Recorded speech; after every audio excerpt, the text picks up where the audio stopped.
Hello everyone. तो आज इस वीडियो में हम जॉन मिल्टन जी को डिस्कस करने वाले हैं। इस वीडियो में जॉन मिल्टन हमारे टीजीटी के लिए मोस्ट इम्पॉर्टेंट पोएट हैं और ये प्रोमिनेंट पोएट हैं। टीजीटी में 4 राइटर्स हैं जिनमें से आपके मिल्टन जी भी हैं। तो मैंने बहुत सारी इन पे क्वेश्चन भी करा चुके हैं, प्रैक्टिस भी दे दिए हैं मिल्टन पे बहुत सारे क्वेश्चन। तो ये वन शॉर्ट रिवीजन होगा, ये आप लोग ज़रूर इसको देखिएगा। ये वीडियो बहुत ही इंपॉर्टेंट है। तो जल्दी से स्टार्ट करते हैं सेशन को। तो देखते हैं 9 दिसंबर 1608 में इनका जन्म होता है। 9 दिसंबर 1608 में मिल्टन जी बर्थ होता है इनका एंड 8 नवंबर 1674 में इनकी डेथ होती है। तो ये याद रखना है। ये एक क्वेश्चन मिल्टन का बहुत ही इंपॉर्टेंट है हमारे स्पेशली टीजीटी में। प्यूरिटन पोएट जाने जाते हैं, बिलेटेड एलिजाबेथन पोएट जाने जाते हैं। अब कुछ हम यहाँ पे देखेंगे जॉन मिल्टन के बारे में, बायोग्राफिकल उनका डिटेल है। तो ये दोनों बहुत इंपॉर्टेंट है, एग्जाम में आए भी हुए हैं क्वेश्चन, एग्जाम में मेनी टाइम्स पूछे गए हैं ये क्वेश्चन। तो यहाँ पे देखेंगे इनके कुछ जनरल इंट्रोडक्शन है। तो इनके जनरल इंट्रोडक्शन से भी क्वेश्चन कितनी बार आए हैं, तो नो डाउट आगे भी आ सकते हैं। John Milton born on December 9, 1608 in London England. मतलब जॉन मिल्टन का जन्म 9 दिसंबर 1608 में लंदन इंग्लैंड में आया। क्वेश्चन सीधा सीधा यहाँ से आया है। और इनके फादर का नाम जॉन था। एक चीज़ कॉमन है कि 4 राइटर्स जो हमारे टीजीटी में है, स्पेशली 4 राइटर्स की बात करूँगी तो उनके फादर का नेम सेम कॉमन है। जो राइटर के नेम है वही हम उनके फादर के नेम है। तो जॉन मिल्टन के फादर का नाम भी जॉन था, यानी कि जॉन मिल्टन था। एंड इनकी मदर का नाम सारा था, सारा मिल्टन, ये याद रखना है। नेक्स्ट वन है he was an English poet. वो एक इंग्लिश पोएट थे, पैम्फलेटर थे, हिस्टोरियन थे और उन्हें considered the most significant English author after William Shakespeare. और विलियम शेक्सपियर के बाद उन्हें सबसे मोस्ट सिग्निफिकेंस इंग्लिश ऑथर भी माना जाता है। यानी कि विलियम शेक्सपियर के बाद अगर कोई सबसे अच्छा राइटर, मतलब मोस्ट सिग्निफिकेंट महत्वपूर्ण राइटर अगर माना जाता है तो आपके जॉन मिल्टन जी हैं। In he childhood he attended saint Paul's school. तो बचपन में उन्होंने अपने चाइल्डहुड में सेंट पॉल स्कूल में उन्होंने दाखिला लिया था, वहाँ पे उन्होंने पढ़ाई की थी। And in his life time he learn. और अपने जीवन में उन्होंने कौन कौन सी भाषा सीखी थी, तो ये इंपॉर्टेंट हो जाता है। लैटिन है, ग्रीक है, ये याद रखना है। इटालियन उन्होंने सीखा था, हेब्रू सीखा था, फ्रेंच एंड लास्ट स्पेनिश। ठीक है, तो इतनी भाषाएं उन्होंने अपने जीवन में सीखी थी अपनी लाइफ टाइम में। नेक्स्ट वन देखेंगे ही अटेंडेड क्राइस्ट कॉलेज, मतलब कैम्ब्रिज। उन्होंने कैम्ब्रिज के क्राइस्ट कॉलेज में दाखिला लिया। ग्रेजुएटिंग इन 1629 में with a bachelor of arts degree. मतलब यहाँ पे क्या कह रहा है कि 1629 में बैचलर ऑफ आर्ट्स डिग्री के साथ उन्होंने स्नातक की उपाधि प्राप्त की। And 1632 with a master of arts और उन्होंने 1632 में मास्टर ऑफ आर्ट्स की डिग्री भी हासिल की। सिंपली आपने इतना ध्यान रखना है, क्राइस्ट कॉलेज में कैम्ब्रिज में उन्होंने ग्रेजुएट किया। 1629 में उन्हें ग्रेजुएट की डिग्री मिली एंड 1632 में उन्हें मास्टर ऑफ आर्ट की डिग्री मिली। नेक्स्ट वन पे आते हैं। The seven year he spent at Cambridge between 1625 and 1632 were crucial in his intellectual formation। यहाँ पे बात क्या हो रही है कि 1625 और 1632 के बीच कैम्ब्रिज में बिताए गए 7 साल। कितने साल उन्होंने कैम्ब्रिज में बिताया था? 7 साल बिताए गए। जो उनके 7 साल थे उनके बौद्धिक विकास में बहुत ही महत्वपूर्ण थे। उनके जो बौद्धिक विकास था उसमें बहुत ही क्रूशियल थे वो 7 साल उनका, जो उन्होंने कैम्ब्रिज में बिताया था 1625 से 1632 तक। And before he left he had been recognised by his fellow students tutors as a nascent poet. और उनके जाने से पहले उनके जो साथी छात्र थे, शिक्षकों ने उन्हें एक उभरते हुए कवि के रूप में पहचाना था। ये ध्यान रखना है। नेक्स्ट वन पे आएंगे हम। नेक्स्ट वन क्या कह रहा है कि it Cambridge Milton was known as the lady of Christ. तो कैम्ब्रिज में मिल्टन को क्या कहा जाता था? लेडी ऑफ क्राइस्ट के नाम से ये जाने जाते थे। क्यों जाने जाते थे लेडी ऑफ क्राइस्ट के बारे में? क्योंकि इनका जो फेस था बहुत ही फेयर था। इनका फेस कॉम्प्लेक्शन जो था वो बहुत ही फेयर था। इनके जो हेयर थे वो बहुत ही कर्ल टाइप के थे, लड़कियों के टाइप के थे। तो इसलिए ओवल फेस था इनका। तो इसी वजह से इनको क्या कहा जाता था? लेडी ऑफ क्राइस्ट कहा जाता था, क्योंकि वो लड़कियों की तरह ही दिखते थे। इसलिए इनके कॉलेज में इनको लेडी ऑफ क्राइस्ट कहा जाता था।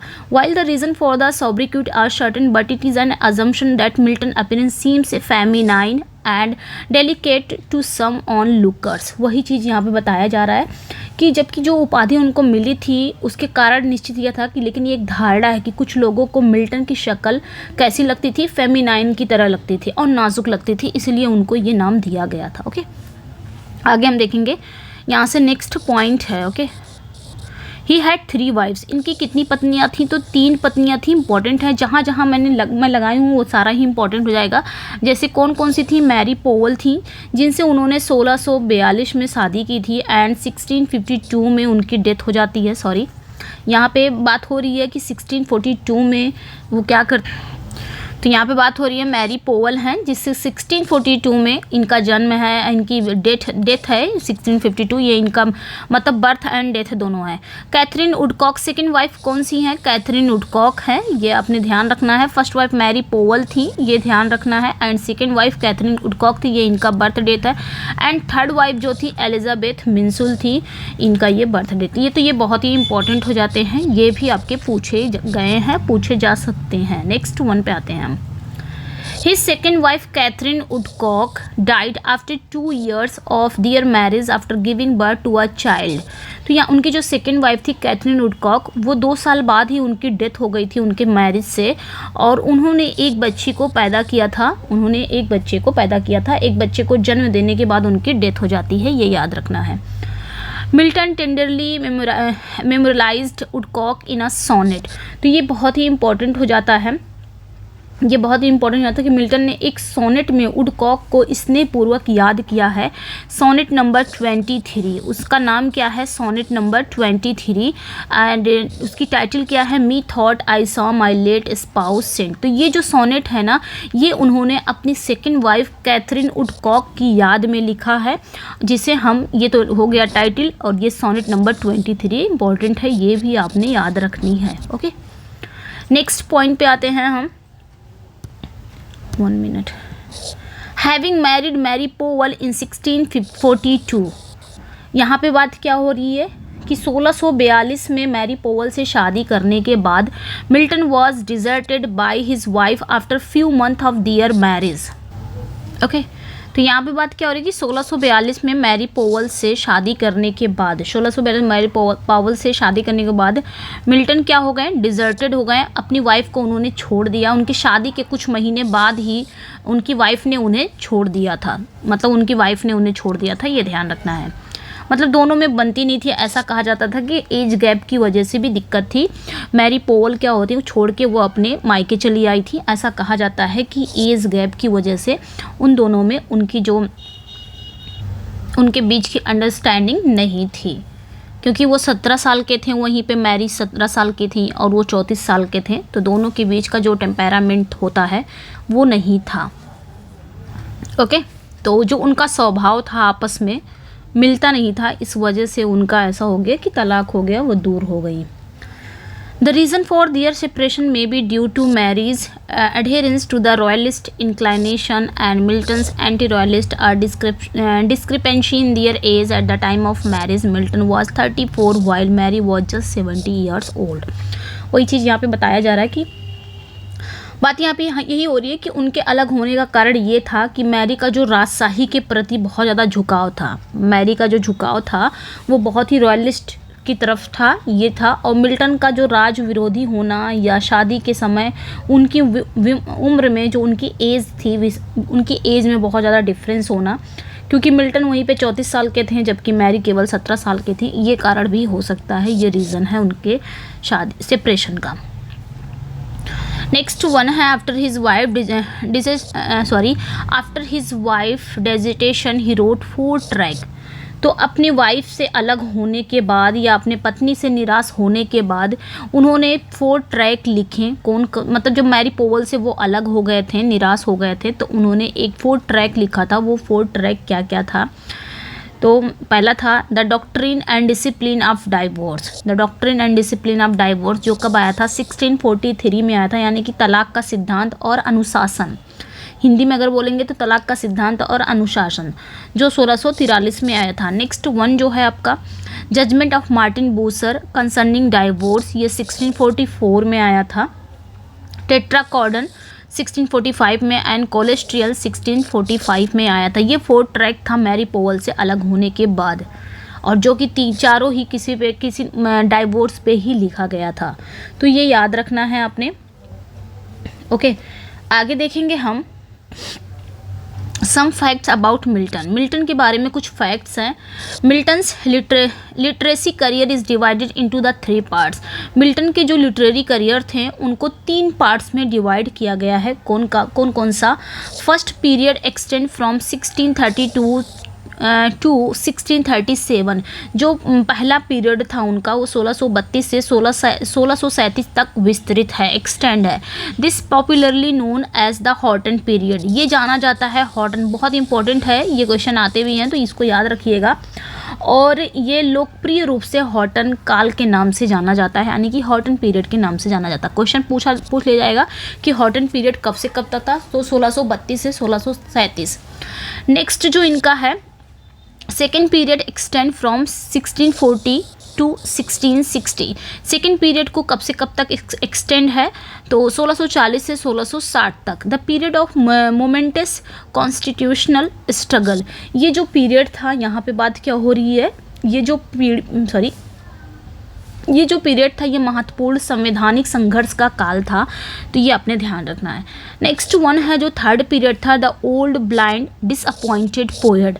यानी कि जो तीसरा काल था, तृतीय जो काल था, बूढ़ा अंधा निराश कवि, तो ये आपने ध्यान रखना है। ओके, तो ये मिल्टन के लिटरेरी करियर को 3 पार्ट्स में यहाँ पे डिवाइड किया गया है, ये भी आपने ध्यान रखना है। नेक्स्ट वन है the period between 1625 and 1660 is known as the Puritan age. तो 1600 ये क्वेश्चन डायरेक्ट पूछा जाता है, इंपॉर्टेंट है ये क्वेश्चन, आपके सारे ही इंपॉर्टेंट आए हुए भी हैं कि मिल्टन का जो पीरियड है 1625 से 1660 को कौन सा कहा जाता है, तो प्यूरिटन एज भी कहा जाता है और जॉन मिल्टन्स एज भी कहा जाता है। जॉन मिल्टन्स एज पूछा जाएगा कि जॉन मिल्टन्स का एज कब से कब तक था, तो 1625 से 1660। इसे हम प्यूरिटन एज के नाम से भी जानते हैं। ओके, नेक्स्ट वन पे आएंगे हम। Milton was a Puritan. Milton कौन थे? मिल्टन एक प्यूरिटन थे who believed in the authority of the Bible and opposed religious institutions like the church of England and the monarchy. तो सिंपली यहाँ पे बात क्या हो रही है कि मिल्टन क्या थे? एक प्यूरिटन थे जो बाइबल के अधिकार में विश्वास रखते थे। किसके अधिकार में? बाइबल के अथॉरिटी पर बहुत ज़्यादा उनको विश्वास रहता था, और इंग्लैंड की चर्च और राजशाही जैसे धार्मिक संस्थाओं का वो क्या करते थे? विरोध करते थे, उनके अपोज में रहते थे।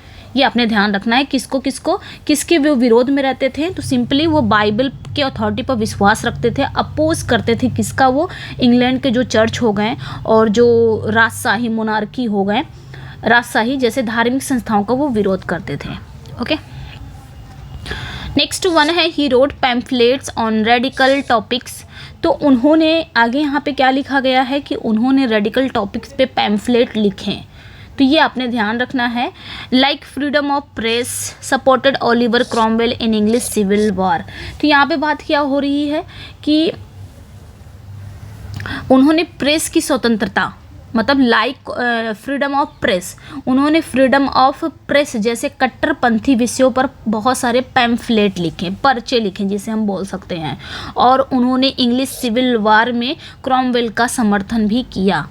ठीक है, तो उन्होंने बहुत सारे रेडिकल टॉपिक्स के पैम्फलेट लिखे हैं, लाइक जैसे फ्रीडम ऑफ प्रेस पे उन्होंने लिखा, उन्होंने ओलिवर क्रॉमवेल को इंग्लिश सिविल वॉर में सपोर्ट भी किया था, और जिसका नतीजा इनको भुगतना पड़ा था 1660 में, जब चार्ल्स सेकंड गद्दी पर आया था। इसी कारण इनको हटा दिया गया था, जेल भी गए थे ये। Milton wrote official publication for Cromwell's government. तो यहाँ पे बात क्या हो रही है कि मिल्टन ने क्रॉमवेल की सरकार के लिए आधिकारिक प्रकाशन भी लिखा था, तो ये ओके, तो ये ध्यान रखना है। उन्होंने क्रॉमवेल के गवर्नमेंट के लिए आधिकारिक प्रकाशन भी लिखा था, एक ऑफिशियल पब्लिकेशन भी लिखा था, इंपॉर्टेंट है। नियर द एंड ऑफ 1659 1659 के अंत में मिल्टन वेंट टू प्रिजन। देखिए यहाँ पे बताया गया है कि मिल्टन कहाँ गए थे, प्रिजन भी, उन्हें जेल भी जाना पड़ा, because of his role in the fall of Charles first and the rise of the commonwealth. क्योंकि चार्ल्स फर्स्ट के पतन और उनके उत्थान में उनकी भूमिका के बारे में जो राष्ट्रमंडल था, ये ध्यान रखना है। ओके, क्योंकि यहाँ पे वो जेल इसलिए गए थे क्योंकि चार्ल्स फर्स्ट का पतन जब हो रहा था और कॉमनवेल्थ का जब उदय होना था, उसमें उनकी भूमिका थी, उन्होंने साथ दिया था। इस वजह से जब चार्ल्स सेकंड गद्दी पर आया तो उन्हें जेल भी जाना पड़ा था, तो ये अपने ध्यान रखना है। मोनार्की वाज री इस्टेब्लिश्ड इन 1660। मैंने कहा था ना कि 1660 में जब मोनार्की दोबारा से री इस्टेब्लिश हुआ, यानी कि चार्ल्स द्वितीय राजा के बनने के with Charles second as king, तो मोनार्की फिर से रीस्टैब्लिश हो गई 1660 में। चार्ल्स सेकंड दोबारा से गद्दी पर आ गया, यानी कि चार्ल्स फर्स्ट का बेटा चार्ल्स सेकंड दोबारा से एज ए किंग वो गद्दी पर आ गया। 1660 में दोबारा से उसका बेटा आ गया। I was born in London of an honest family. यहाँ पे वो बात क्या हो रही है कि मेरा जन्म लंदन में एक ईमानदार परिवार में हुआ था। माई फादर डेस्टिन मी, अगला क्वेश्चन, सॉरी एक मिनट, यहाँ से अलग फैक्ट है, सब एक ही में हो गया है। ओके, 1 मिनट, यहाँ से नेक्स्ट फैक्ट है, अब देख लीजिएगा। यहाँ से नेक्स्ट फैक्ट, आई वॉज, क्या बात हो रही है यहाँ पे, नेक्स्ट फैक्ट जो हमारा है, I was born in London of an honest family, मतलब मेरा जो जन्म है वो लंदन में एक ईमानदार परिवार में हुआ था। My father destined me from my appetite for knowledge, मेरे पिता ने मुझे और मेरी भूख को क्या किया, डेस्टिन किया, जन्म दिया। was so voracious that from 12 years of age went to bed before midnight। मतलब ज्ञान इतना प्रचंड था, इतना ज़्यादा ज्ञान लेने का मेरे अंदर वो था कि 12 साल की उम्र में आधी रात से पहले मैं कभी बिस्तर पे नहीं गया। So Milton tells us in his second defence of the English people and stress. इसलिए मिल्टन यहाँ पे क्या करते हैं, मिल्टन ने अपने अंग्रेजी के लोगों की दूसरी रक्षा और अपने तनाव में हमें इस बारे में बताया है। तो मिल्टन ने हमें बताया कहाँ पे, second defence of English people and stress में उन्होंने ये बात बताई है। ये डायरेक्ट पूछ लिया जाता है क्वेश्चन, तो ये भी इम्पोर्टेंट है, ध्यान रखना है। ओके, नेक्स्ट वन है, on his early literary interest pursue with his father's encouragement is significant. यहाँ पे बात क्या हो रही है कि अपने पिता के प्रोत्साहन से आगे बढ़ी उनकी जो प्रारंभिक साहित्यिक रुचियाँ महत्वपूर्ण है, तो ये भी ध्यान रखना है। नेक्स्ट वन है यहाँ पे, ये सारा ही फैक्ट है, अपने ध्यान रखना है। Okay, life of Milton has been written by Samuel Johnson. तो लाइफ ऑफ मिल्टन किसने लिखा है, ये अपने ध्यान रखना है। लाइफ ऑफ मिल्टन को किसने लिखा है, तो सैमुअल जॉनसन ने लिखा है, डॉक्टर सैमुअल जॉनसन। जबकि लाइफ ऑफ जॉन मिल्टन ये किसने लिखा है, देखिए बहुत ही कम डिफरेंस है। यहाँ पे पूछा लाइफ ऑफ मिल्टन तो डॉक्टर सैमुअल जॉनसन, और लाइफ ऑफ जॉन मिल्टन ये किसने लिखा है, तो ये भी आपने ध्यान रखना है, ल्यूमिनेरियम इसने लिखा है। ओके, किसने लिखा है, इन्होंने ही लिखा है, Luminarium, life of John Milton. Important है ये, कभी कभी पढ़ाते समय जो हमारी टंग होती है वो इधर उधर हो जाती है, तो माइंड मत करिएगा।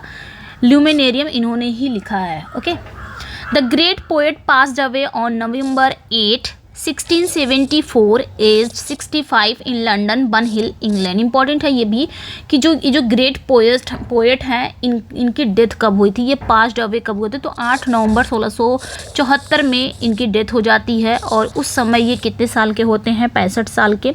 कहाँ पे, लंदन में बन हिल में इनकी डेथ होती है। इम्पोर्टेंट है ये सारा ही इम्पोर्टेंट है। ओके, चलिए आगे देखते हैं हम। आगे आपका आ रहा है जॉन मिल्टन के कुछ कोट हैं, इसको देख लेते हैं। जॉन मिल्टन के वर्क के आई थिंक कोट है, ये देख लेते हैं कौन कौन से वर्क से यहाँ पे कोट लिया गया है। कोट्स को हिंदी में उद्धरण बोलते हैं ना। The mind is its own place and in itself can make a heaven of hell a hell of heaven. मतलब यहाँ पे बात क्या हो रही है कि मन अपनी ही जगह है और अपने आप में स्वर्ग को नर्क और नर्क को स्वर्ग बना सकता है। हमारा जो माइंड है ना, वाकई में हमारा माइंड ऐसा है ना जो नर्क को स्वर्ग बना देगा और स्वर्ग को नर्क बना देगा। ये लाइनें आपकी पैराडाइज लॉस्ट में आती हैं। ओके, नेक्स्ट वन देखेंगे, what hath night to do with sleep. रात की नींद से क्या लेना देना। ये भी लाइनें आपकी पैराडाइज लॉस्ट से आती है लाइनें। नेक्स्ट वन है for books are not absolutely dead things but do contain a potency of life in them to be as active as that soul was whose progeny they are nay they do preserve as a well the purest efficiency and extraction of that living intellect and that bred them। तो ये लाइनें कहाँ पे आती हैं? एरियोपैजिटिका में ये लाइनें आती हैं। बुक्स की बात हो ही रही है यहाँ पे बात कर रही है फॉर बुक्स और नॉट एब्सोल्युटली डेड थिंग्स, क्योंकि जो किताबें हैं वो बिल्कुल भी डेड थिंग्स नहीं है, मृत चीज़ें नहीं हैं। But do contain a potency of life in them to be as the active, लेकिन उसमें सक्रिय रहने की जीवन की क्षमता समाहित है। दैट सोल वॉज, और वह आत्मा थी, हुज प्रोगेनी दे आर, जिसकी वह संतान नहीं है। ये सारी लाइनें कहाँ पे आती हैं?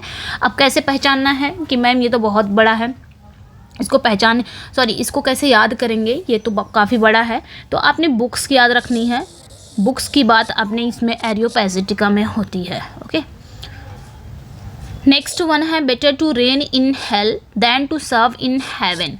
तो ये बहुत ही इम्पॉर्टेंट स्पीच है आपके पैराडाइज लॉस्ट की है। शैटन कहता है कि स्वर्ग में सेवा करने से नर्क में शासन करना बेहतर है।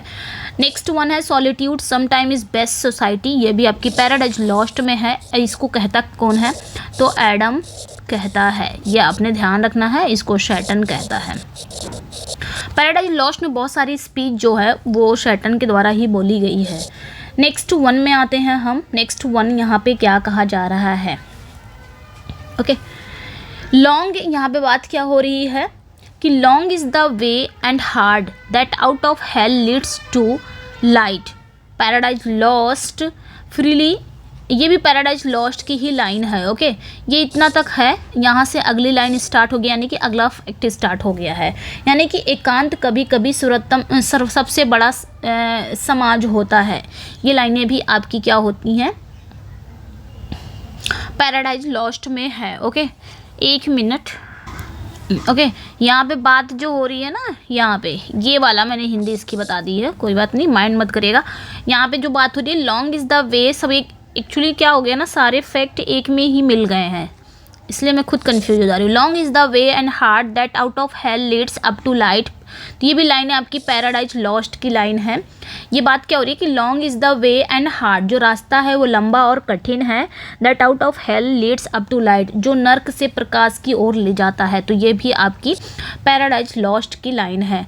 Freely we serve because we freely love, यहाँ पे बात करिए कि हम स्वतंत्र रूप से सेवा करते हैं क्योंकि हम स्वतंत्र रूप से प्रेम करते हैं। As in our will to love or not in this we stand or fall, जैसे कि हमारी इच्छा है कि हम प्रेम करें या ना करें, इसमें हम खड़े होते हैं या गिर जाते हैं। ये भी लाइनें आपकी पैराडाइज लॉस्ट से लाइनें हैं। काफ़ी कुछ लाइनें आपकी पैराडाइज लॉस्ट से ली गई है, बहुत ही इंपॉर्टेंट लाइनें हैं। और बात जब जॉन मिल्टन जी की आएगी तो ऑब्वियसली उनके पोयम से, उनके वर्क से ज़्यादातर लाइनें आएंगी। पिछली बार भी आई थी लाइनें। ओके, नेक्स्ट वन देखेंगे हम।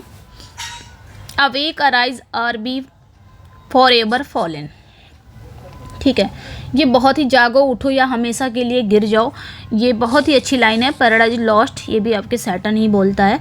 नेक्स्ट वन है अबैस्ड, The devil stood and felt how awful goodness is and saw virtue in her shape, how lovely and pined his loss। तो ये लाइनें कहाँ पे आती हैं? ये भी लाइनें आपकी पैराडाइज लॉस्ट में आती हैं कि अबेट द डेविल स्टूड, यानी कि लज्जित होकर शैतान खड़ा हुआ है और महसूस किया है कि अच्छाई कितनी भयानक है, जो गुडनेस है वो कितनी ऑफुल है और उसके रूप में सद्गुण का कितना सुंदर, और उसने उसके रूप में सद्गुण को कितना सुंदर देखा है और अपने नुकसान पर उन्होंने क्या किया है? दुख किया है। ये लाइनें कहाँ पे आती हैं? पैराडाइज लॉस्ट में आती हैं। इंपॉर्टेंट लाइनें हैं, सारी ही इंपॉर्टेंट लाइनें हैं पैराडाइज लॉस्ट की। नेक्स्ट वन यहाँ पे है ऑल इज़ नॉट लॉस्ट, सब कुछ नहीं खोया है। ये सैटर्न बोलता है, सारा ही कुछ सैटर्न बोलता है। यहाँ पे ऑल इज़ नॉट लॉस्ट, सब कुछ नहीं खोया है। एंड दी अनकॉन्करेबल विल, जो हमारी अमर अजय कभी ना हारने वाली जो हमारी इच्छा है। एंड स्टडी ऑफ रिवेंज, और बदला लेने का जो अध्ययन है। इमॉर्टल हेट, और जो हमारी कभी न मरने वाली नफ़रत है, अमर नफ़रत। And the courage never to submit or yield, और कभी भी न झुकने और कभी भी झुकने या झुकने का साहस नहीं है। तो ये भी लाइनें पैराडाइज लॉस्ट में आती हैं। ये जब सैटर्न हार जाता है तो उस समय अपने फॉलन एंजल से, अपने साथियों से यही बात कहता है कि क्या हुआ अगर हम हार गए, सब कुछ तो नहीं खोया है, हमारे अंदर अभी भी क्या है, अनकॉन्करेबल विल, हमारे अंदर जो कभी ना हारने वाली इच्छा है, हमारे अंदर कभी मतलब अमर नफ़रत है, कभी ख़त्म ना होने वाली नफ़रत है, हमारे अंदर ऐसा साहस है जो कभी ख़त्म नहीं होगा। ये लाइनें बोलता है, मतलब वो कहीं ना कहीं इंकरेज करता है अपने साथियों को। ओके, नेक्स्ट वन है, I will not deny but that the best apology against false accusers is silence and sufferance and honest deed sets again dishonest word. Apology for Smectymnuus, ये कहाँ की लाइन है? तो मिल्टन के ये भी work है, अपोलोजाई फॉर स्मिक्टिमनस, या वहाँ की लाइन है। बात यहाँ पे क्या हो रही है कि आई विल नॉट डिनाई, मैं इनकार नहीं करूँगा, that the best apology against false, कि लेकिन झूठे आरोप लगाने वालों के खिलाफ सबसे अच्छी माफ़ी मौन है और धैर्य है, और बेईमान शब्दों के खिलाफ ईमानदार कर्म है। तो ये लाइनें आपके अपोलोजाई फॉर स्मिक्टिमनस में आती है। नेक्स्ट वन है, never can true reconcilement grow where wounds of deadly hate have pierced too deep. यहाँ पे बात क्या हो रही है कि नेवर कैन, कि जहाँ घातक नफ़रत के घाव इतने गहरे चुभ गए हो ना, वहाँ सच्चा मेल मिलाप कभी नहीं बढ़ सकता। कितनी अच्छी बात ये शेटन कहता है कि जहाँ घातक नफ़रत के घाव इतने गहरे चुभ गए हो, वहाँ सच्चा मेल मिलाप कभी नहीं हो सकता। आपकी लाइनें ये पैराडाइज लॉस्ट में आती हैं। नेक्स्ट वन पे आते हैं हम, Give me the liberty to know, to utter and to argue freely according to conscience above all liberties। एरियोपैजिटिका की बात हो रही है, क्योंकि लिबर्टीज़ की बात हो रही है तो एरियोपैजिटिका की बात ही हो रही है। क्या हो रही है यहाँ पे कि give me the liberty to know, मुझे जानने के लिए लिबर्टी चाहिए, मतलब मुझे जानने के लिए लिबर्टी चाहिए, मुझे सभी स्वतंत्रता के ऊपर विवेक के अनुसार जानने, बोलने, स्वतंत्र रूप से बहस करने की लिबर्टी चाहिए।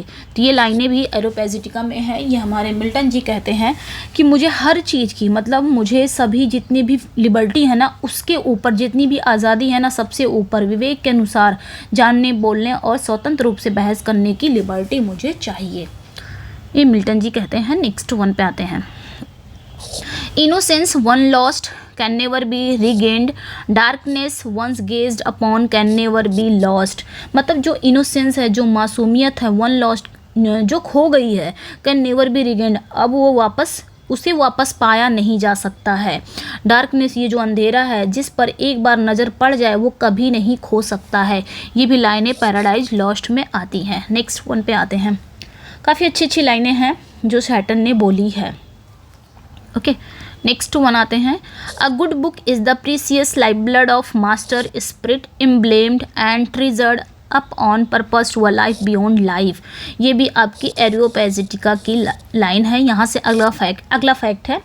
यहाँ पे बात क्या हो रही है कि जो एक अच्छी किताब है वो एक गुरु आत्मा का अनमोल जीवन रखता है, जिसे जीवन से परे, जीवन के उद्देश्य से संश्लेषित और संजोकर रखा जाता है।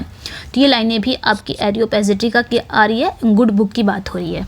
नेक्स्ट जो लाइनें हैं, नेक्स्ट जो फैक्ट है, what is dark within me illumine. ये भी लाइनें कहाँ पे आती हैं? पैराडाइज लॉस्ट में। मेरे भीतर क्या अंधेरा है, रोशन करो, मतलब मेरे भीतर बहुत अंधेरा है, रोशन करो। ये लाइनें भी पैराडाइज लॉस्ट में आती हैं। ओके, नेक्स्ट वन पे आते हैं हम। यहाँ पे सारा कुछ उनके वर्क से लेना, मतलब वर्क की लाइनें हैं, अब बहुत ही इंपॉर्टेंट लाइनें हैं ये सारी ही, ठीक है। And so sepulchred in such pomp dost lie that kings for such a tomb would wish to die. ये लाइनें कहाँ पे आती हैं? मतलब क्या बात हो रही है कि और इतनी धूमधाम से बनी हुई ऐसी टूम्ब के लिए राजा मरना चाहेगा। मतलब ये ऑन शेक्सपियर की लाइन है, मिल्टन के ऑन शेक्सपियर की ये लाइन है, और ये शेक्सपियर को वो कहते हैं। नेक्स्ट है, freely they stood who stood and fail and fail who fail. Paradise lost की लाइन है कि स्वतंत्र रूप से वे खड़े थे जो खड़े थे, और गिरे जो गिरे। तो ये भी लाइनें आपकी पैराडाइज की हैं। नेक्स्ट वन है it he who reign within himself and rules passion desires fears is more a king. यहाँ पे बात क्या हो रही है कि फिर भी जो अपने भीतर शासन करता है और जुनून इच्छाओं और भय पर शासन करता है वो अधिक राजा है। पैराडाइज रीगेन की लाइनें हैं, ये इंपॉर्टेंट हैं। चलिए फिर आगे देखते हैं, आगे भी कुछ फैक्ट है, इसको भी देख लेते हैं। बात यहाँ पे क्या हो रही है, आगे यहाँ पे क्या कह रहा है कि comments on Milton and his works. तो मिल्टन पर कुछ कमेंट्स किए गए हैं और उनके वर्क्स पे कुछ कमेंट्स किए गए हैं, इसको भी देख लेते हैं। ठीक है, यहाँ पे बात हो रही है, यहाँ पे मिल्टन पे कौन कौन से राइटर ने कमेंट किए हैं या उनके वर्क पे।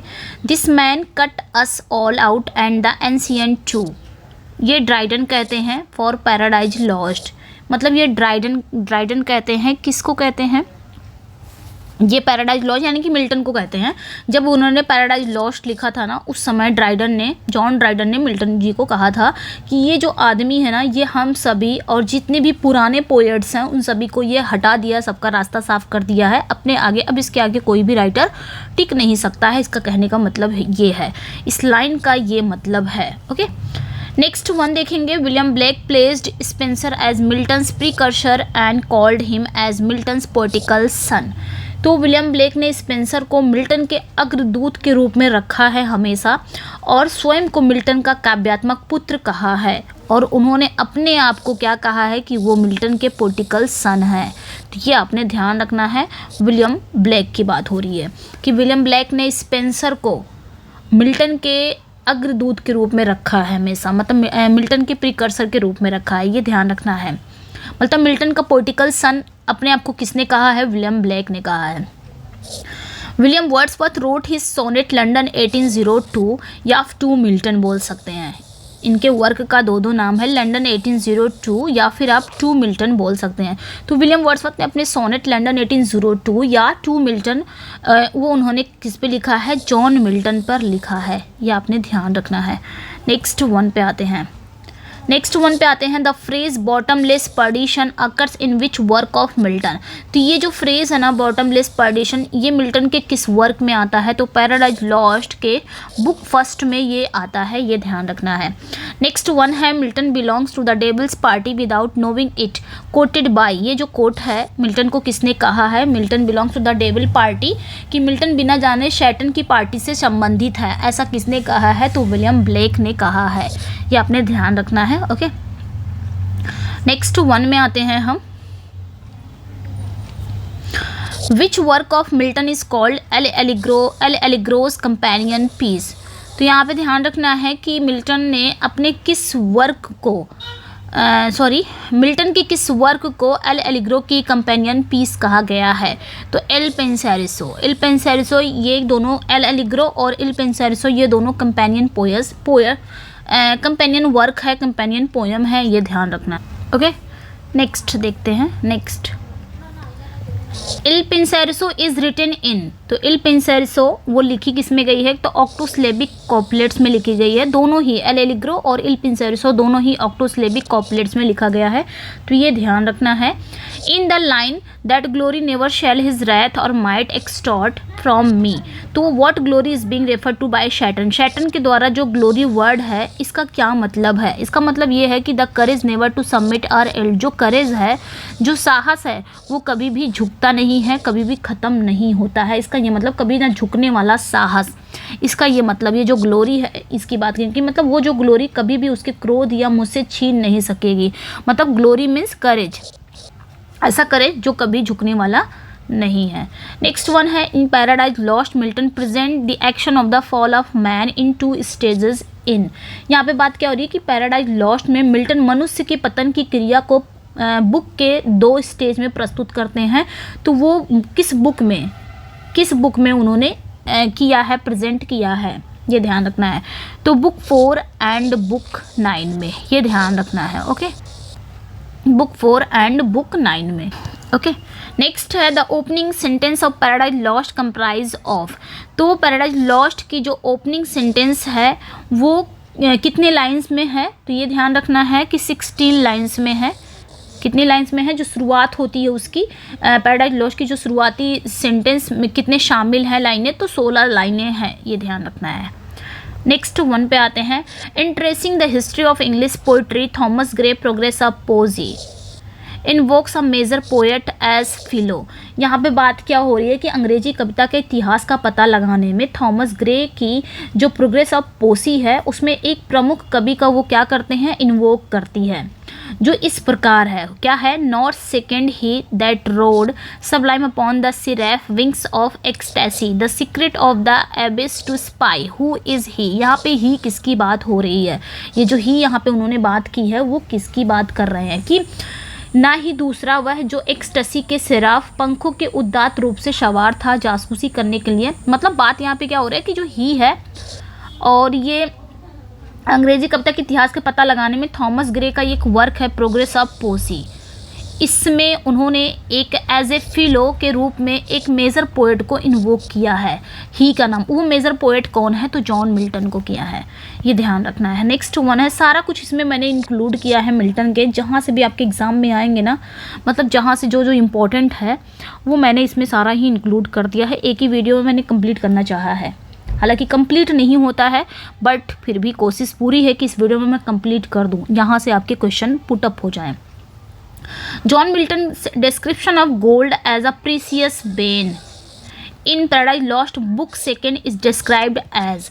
तो जॉन मिल्टन ने एक गोल्ड को मतलब डिस्क्राइब किया है प्रीसियस बेन के रूप में पैराडाइज लॉस्ट के बुक सेकेंड में, जिसे हम क्या कहते हैं, ऑक्सीमोरोन। प्रीसियस बेन क्या है, ये क्या है, एक ऑक्सीमोरोन है, तो ये एक विरोधाभास है, ये ध्यान रखना है, कीमती। ओके चलिए आगे देखते हैं, विच कैरेक्टर ऑफ पैराडाइज, क्योंकि यहाँ पे प्रीसियस बेन दोनों ही अलग है, दोनों अपोजिट वर्ड्स है, एक साथ रखे गए हैं, तो ये भी पूछ लिया जाएगा ये कौन सी फिगर ऑफ स्पीच उन्होंने यहाँ पे यूज़ किया है, तो ऑक्सीमोरोन किया है। ये उन्होंने कहाँ यूज़ किया है, एक गोल्ड को उन्होंने एक प्रीसियस बेन के रूप में बताया है, कहाँ पे, पैराडाइज लॉस्ट के बुक सेकेंड में।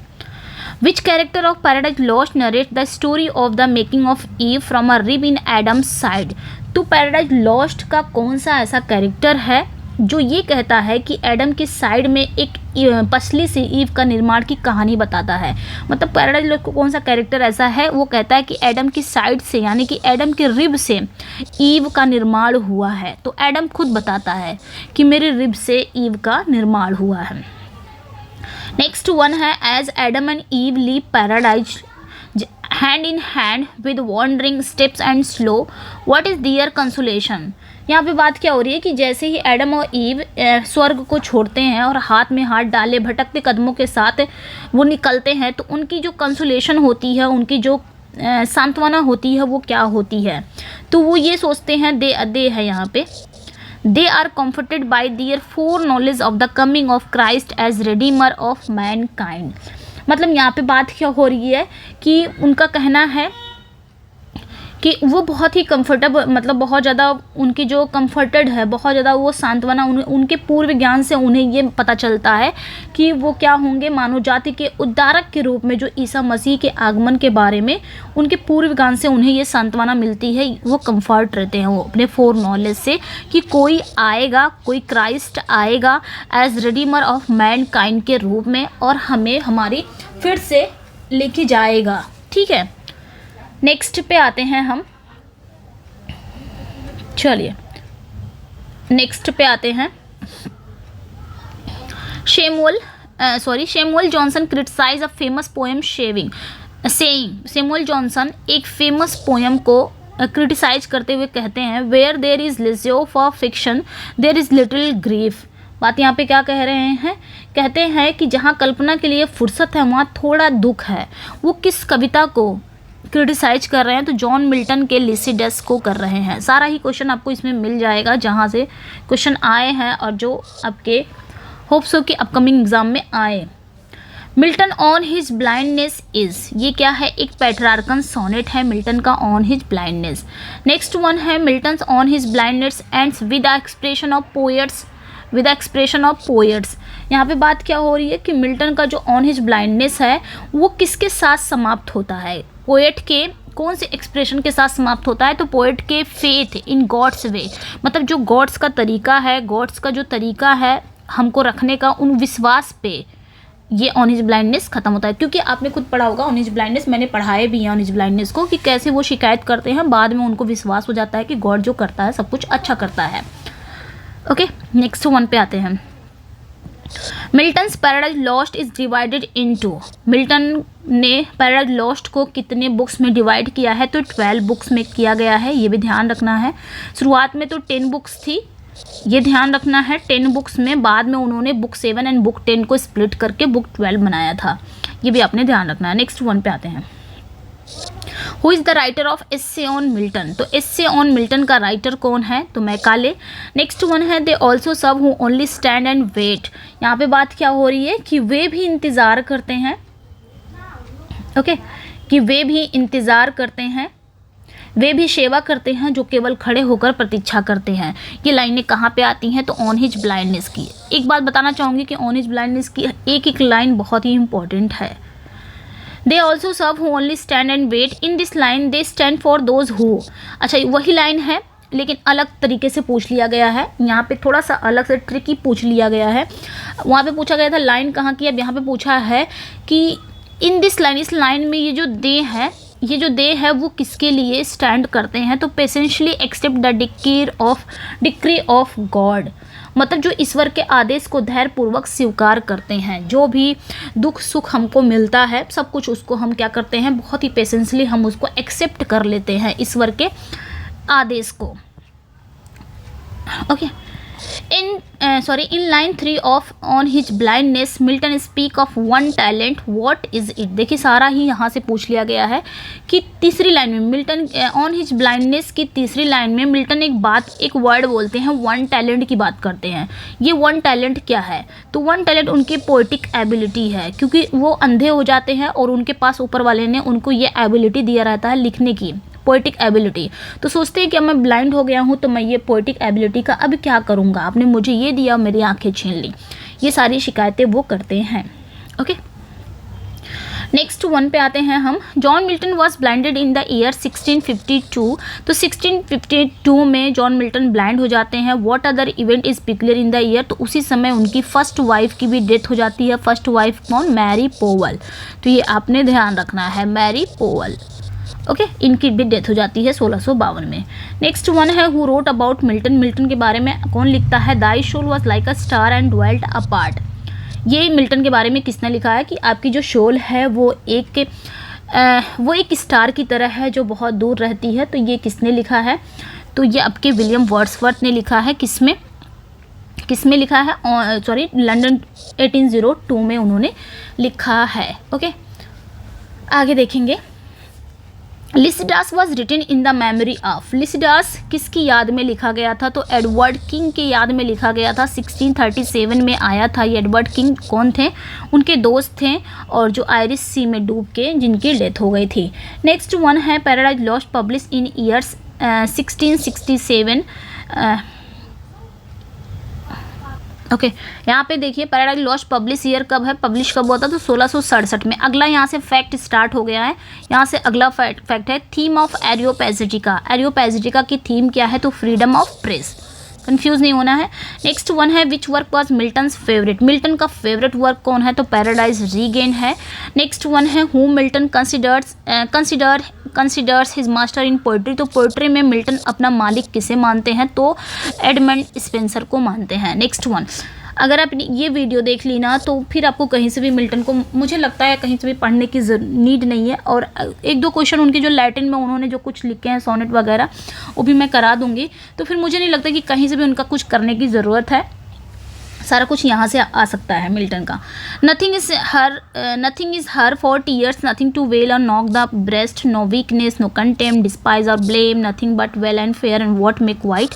ये लाइनें कहाँ पे आती हैं? तो सैमसन एगोनिस्टिस में लाइनें आती हैं। मैंने मेनी टाइम्स पढ़ा है कि आंसुओं के लिए कुछ भी नहीं है एंड विलाप करने या छाती पीटने के लिए भी कुछ नहीं है, कोई कमज़ोरी नहीं है, दोष नहीं है, अवमानना नहीं है, ये सारा कुछ इसमें बताया गया है।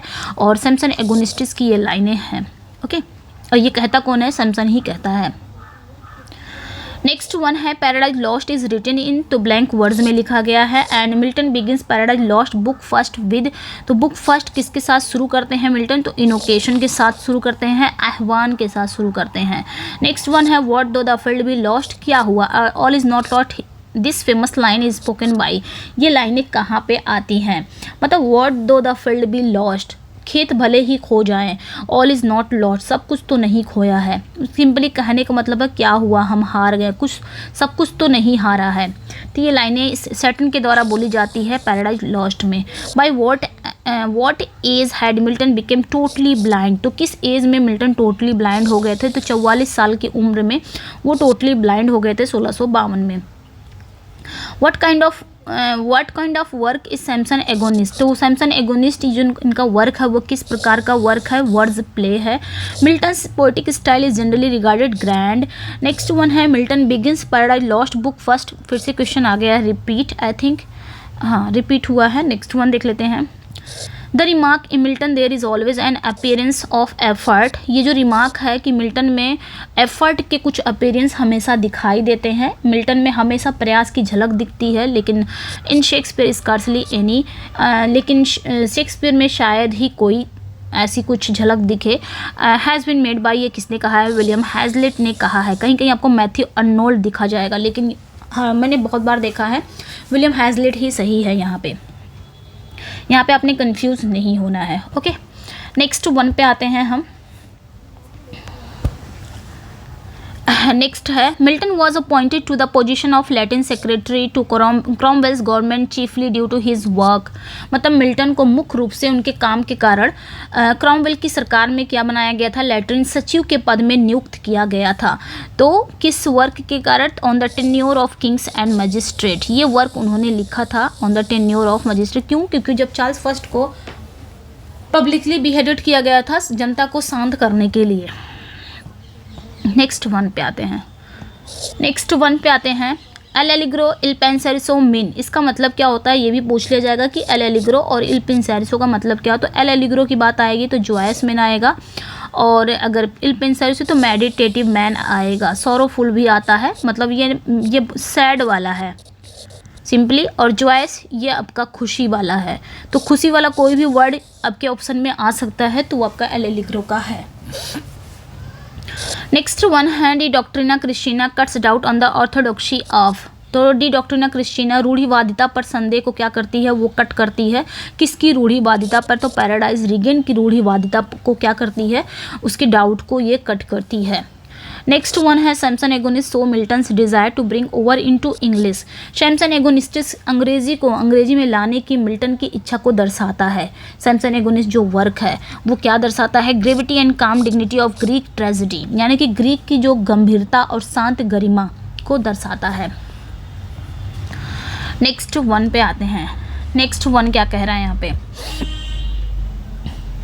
John Milton. नेक्स्ट है John Milton's magnificent ode on the morning of Christ nativity was written when the poet was, तो जॉन मिल्टन के जो मैग्निफिसेंट ओड है, महत्वपूर्ण ओड है on the morning of Christ nativity, ये लिखा गया था। और पोएट की एज उस समय कब कितनी साल के थे, तो 21 साल की उम्र में उन्होंने ये लिखा था। ये आपने ध्यान रखना है, 21 साल की उम्र में उन्होंने लिखा था। नेक्स्ट वन पे आते हैं। Who called Milton God gifted organ voice of England, तो मिल्टन को किसने God gifted organ voice of England कहा है, टेनिसन ने।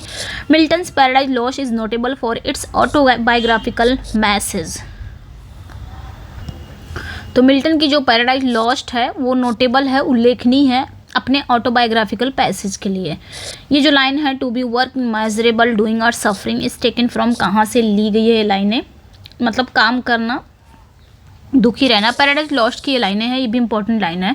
नेक्स्ट वन पे आते हैं।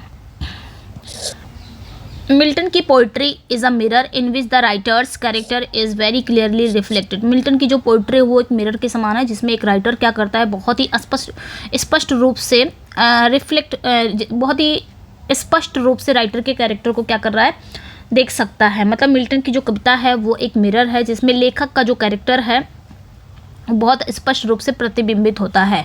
ये स्टेटमेंट मैकमिलन के द्वारा दिया गया है, इंपॉर्टेंट है। नेक्स्ट वन पे आते हैं। Age of Milton had 3 kinds of poet. तो मिल्टन की एज में 3 प्रकार के पोएट्स पाए जाते हैं, मेटाफिजिकल, कैविलियर, प्यूरिटन। तो आप MCP करके याद रख सकते हैं, MCP। Okay, next one, Paradise Lost was written by Milton in the last phase of his life. तो पैराडाइज लॉस्ट मिल्टन के द्वारा लिखा गया है उनके जीवन के लास्ट फेज में। ये भी ध्यान रखना है, जब वो ब्लाइंड हो गए थे तब ये लिखा था उन्होंने, डिक्टेट करके भी लिखवाया था। Period known as the age of Milton is, तो मिल्टन की जो एज है उस पीरियड का नाम क्या है? 1625 से 1660 एज ऑफ मिल्टन के नाम से जाना जाता है। Next one, Samson agonist is एक क्लासिकल ट्रेजेडी है। सॉलिट्यूड समटाइम बेस्ट सोसाइटी, बार बार ये क्वेश्चन आ रहा है, तो पैराडाइज लॉस्ट में है, spoken by Adam. Next one पे आते हैं, द वुमेन कैरेक्टर डेलिला अपीयर्स, ये किस में अपीयर होती है? तो सैमसन एगोनिस्ट में आती है, सैमसन की ये सो कॉल्ड वाइफ होती है। नेक्स्ट वन है the line, the mind is its own place and itself can make a heaven of hell, a hell of heaven. मैंने इसकी हिंदी बता रखी है। तो पैराडाइज लॉस्ट की ये लाइन है, शैटन कहता है। Next one, Milton was a, Milton एक बिलिटेड एलिजाबेथन पोएट है, ये बहुत बार पूछा गया क्वेश्चन। नेक्स्ट वन पे आते हैं, the line for them no more the blazing heart shall burn appears in it. ये लाइनें कहाँ पे आती हैं? लिसिडास में आती हैं, बहुत बार पूछा गया है ये भी लाइनें। मतलब for them no more the blazing heart, अब उनके लिए कोई भी धधकता हुआ हृदय नहीं रहेगा, लिसिडास।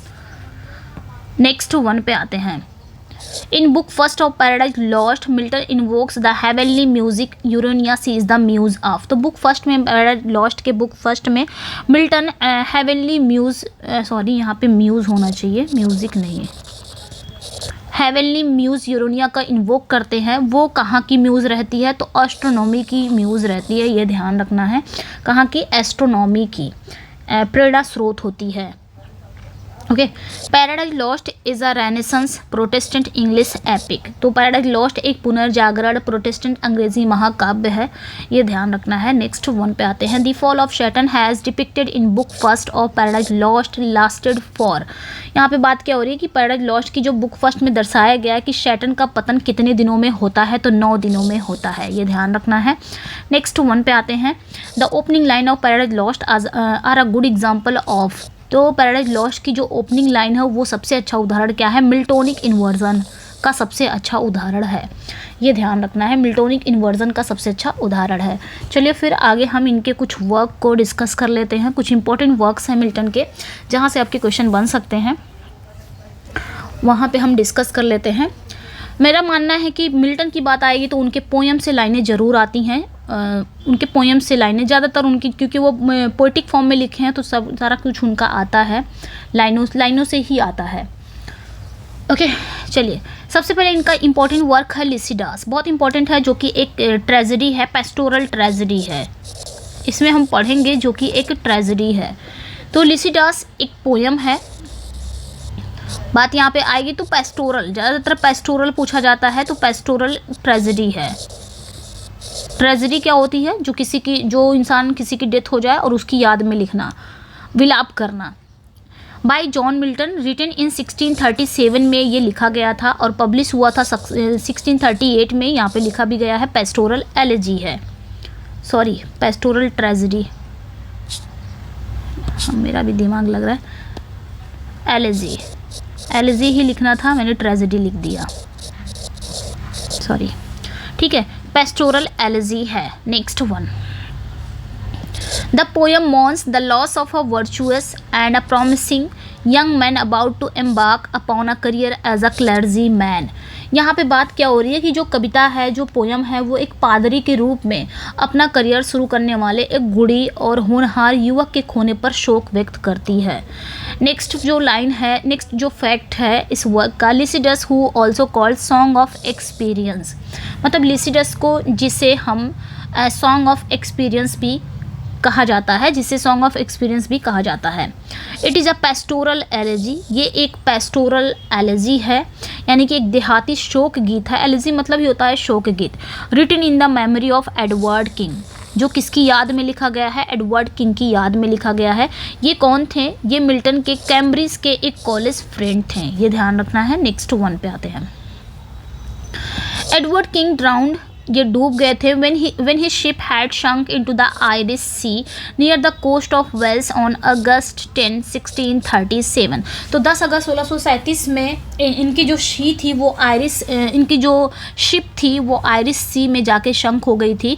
और आयरिश सी कहाँ पे डूबा था, इनकी जो शिप थी वो कहाँ डूबी थी, तो आयरिश सी जो कोस्ट ऑफ वेल्स के नियर, ये ध्यान रखना है। ओके, नेक्स्ट वन पे आते हैं। It is irregularly rhymed. इसमें ये एक इरेगुलरली राइम्ड है, दो रिटन इन आयम्बिक पेंटामीटर। हालांकि ये लिखा किस में गया है, आयम्बिक पेंटामीटर में लिखा गया है। आयम्बिक मतलब क्या होता है, जो अनस्ट्रेस से स्ट्रेस, ठीक है। अब पेंटामीटर 5 टाइम्स जो मीटर को यूज़ किया जाता है। There are 193 lines in the poem. इस पोएम में कितनी लाइन्स हैं, तो 193 लाइन्स हैं। It is modelled on Spenser's Astrophel. ये किस पे मॉडल्ड है, तो स्पेंसर के एस्ट्रोफल पर ये मॉडल्ड है। ये ध्यान रखना है, स्पेंसर के मॉडल पे स्पेंसर के एस्ट्रोफल पर ये मॉडल्ड है। Next one, Milton filled the poem with mythological allusion and pastoral machinery, which caused doubt in his sincerity. Samuel Johnson condemned it as easy, vulgar and disgusting। यहाँ पे बात क्या हो रही है कि मिल्टन ने कविता को पौराणिक संकेत यानी कि माइथोलॉजिकल एल्यूजन और पेस्टोरल मशीनरी से भर दिया है, जिससे उनकी ईमानदारी पर संदेह पैदा हो गया है, जिनसे उनके सिंसियरिटी पे डाउट पैदा हो गया। और इसी वजह से सैमुअल जॉनसन ने इसकी निंदा करते हुए कहा, किसकी, लिसिडस की निंदा करते हुए क्या कहा है कि ये इजी है, आसान है, अश्लील है। वल्गर मतलब अश्लील, घृणित है, ठीक है। ये इंपॉर्टेंट हो जाएगा क्योंकि लिसिडस के बारे में सैमुअल जॉनसन ने क्रिटिसाइज किया था। आगे यहाँ पे क्या बात हो रही है, the tone of the poem is also allegorical. The passage in which St. Peter condemns the venal clergy records young Milton's opinion of the state and church under Archbishop Laud। यहाँ पे बात क्या हो रही है कि जो पोएम का जो टोन है यानी कि कविता का जो लहजा है वो भी कैसा है, एलिगोरिकल है यानी कि प्रतीकात्मक है। वह अंश जिसमें सेंट पीटर दुष्ट पादरी का निंदा करता है और आर्कबिशप लॉर्ड जो है, आर्कबिशप लॉर्ड के तहत चर्च की जो स्थिति के बारे में युवा मिल्टन की राय दर्ज करता है। ओके, ये ध्यान रखना है। मुझे नहीं लगता इतना डिटेल वे में समझाने की ज़रूरत है क्योंकि आप लोग ने बहुत कुछ पढ़ लिया, अब तक तो पूरी तैयारी आप लोग की हो गई। बस हम एक 1 शॉट रिवीजन पे जा रहे थे, फिर भी मैंने बहुत कुछ इसमें समझा दिया है। अब हम नेक्स्ट इनका देखेंगे कॉमर्स, जो बहुत ही इम्पोर्टेंट है। कॉमर्स को देखते हैं हम। सम इम्पॉर्टेंट फैक्ट कॉमर्स का है। कॉमर्स क्या है, कॉमर्स इज़ अ मास्क। सबसे पहले इसका जॉनरा क्या है, ये एक मास्क है। ऑनर ऑफ चैस्टिटी के लिए ये जाना जाता है, इंपॉर्टेंट है, ये भी पूछा जाता है कॉमर्स। और ये जॉन मिल्टन द्वारा लिखा गया है। नेक्स्ट जो है, फर्स्ट प्रिंटेड एनोनिमसली इन 1637। सबसे पहले इसे प्रिंट किया गया था यानी गुमनाम रूप से ये आया था 1637 में। और बाद में ये इंक्लूड हुआ था मिल्टन के द्वारा इन कलेक्शन ऑफ हिज पोएम्स, उनकी पोएम्स के कलेक्शन में 1645 में, और 1673 में इसे इंक्लूड किया गया था। ये ध्यान रखना है कॉमर्स को। नेक्स्ट है कॉमर्स 1634। कॉमर्स कब आया था, 1634 में आया था। इस मिल्टन मास्क, ये मिल्टन का मास्क है जिसे हम इस तरह भी स्पेल कर सकते हैं, मास्क इस तरह भी लिख सकते हैं, इस तरह भी लिख सकते हैं। Next one, Henry Lewis requested Milton to write it. यहाँ पे बात क्या हो रही है कि जो हेनरी लॉज ने मिल्टन से इसे लिखने का अनुरोध किया था। तो पूछा जाएगा कि कॉमर्स किसने रिक्वेस्ट किया था कॉमर्स लिखने का मिल्टन से, तो हेनरी लॉज ने रिक्वेस्ट किया था कॉमर्स लिखने के लिए मिल्टन से। इट्स फुल टाइटल इज़, इसका पूरा टाइटल, अ मास प्रेजेंटेड एट लडलो कैसल 1634। ये पूरा इनका क्या है, आपका पूरा टाइटल है। नेक्स्ट वन है, इट्स सब टाइटल इज़, इसका सब टाइटल क्या है, द ट्रायम्फ वर्चू, इसका सब टाइटल क्या। नेक्स्ट वन है, presented as celebration of John Egerton the first Earl of Bridgewater being given the position as Lord President of Wales. तो ये आपने ध्यान रखना है कि ब्रिज वाटर के पहले अर्ल जॉन एगर्टन के वेल्स के लॉर्ड प्रेसिडेंट के रूप में पद दिए जाने के जश्न के रूप में प्रस्तुत किया गया था। तो अगर ये क्वेश्चन आते हैं कि ये किसके सेलिब्रेशन में इसको प्रेजेंट किया गया था, तो द फर्स्ट, ये याद रखना, अर्ल ऑफ ब्रिजवाटर, ये क्वेश्चन पूछ लिया जाता है, आपने पढ़ा भी होगा ये क्वेश्चन। तो अर्ल ऑफ ब्रिजवाटर ये इंपॉर्टेंट है, ये ध्यान रखिएगा। Next one, this particular work is about Milton's opinion of puritanism. ये जो विशेष वर्क है, इनका पर्टिकुलर वर्क है, वो मिल्टन की शुद्धतावाद की राय के बारे में है, यानी कि मिल्टन के प्यूरिटनिज्म की ओपिनियन के बारे में है ये इनका कॉमर्स वर्क। नेक्स्ट वन पे आते हैं, commerce is about a pair of brothers. Commerce क्या है, ठीक है, कॉमर्स क्या है, एक पेयर ऑफ ब्रदर्स यानी कि भाइयों की एक जोड़ी के बारे में है, who along with their sister who is referred to the lady are lost in the woods.